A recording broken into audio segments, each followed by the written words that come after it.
कॉर्पोरेशननं जे कारवाई केली हे नियमबाह्य केली।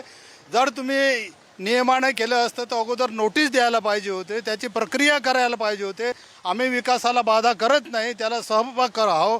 आमच्याकडे सगळे कागदपत्र आहे, परमिशन आहे, तरीही त्यांनी आमच्या याला घराला हात लावला, त्यांनी धक्का दिला। आणि ही वेळ कॉर्पोरेशनची ही वेळ पाळण्याची नाही होती, हे यांनी पावसाळ्यानंतर करायला पाहिजे होतं।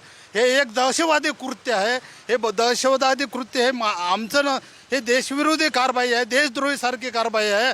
त्यांनी हे करायला पाहिजे होतं। पावसाळ्यानंतर, दिवाळी संपल्यानंतर हे कार्य केलं असतं तर आम्हाला हे होतं। आज लोकांचे घरं पडले, आज काही राहायला नाही, त्यांना एक इंचभर जागा राहिली नाही। अशा लोकांनी काय करायला, याचा विचार त्यांनी केला नाही। हे यांचा विचार त्यांनी करायला पाहिजे होते, असं आमचं म्हणणं होतं। त्याला आता कारवाई झाली, मग आता काय मागणी तुमची?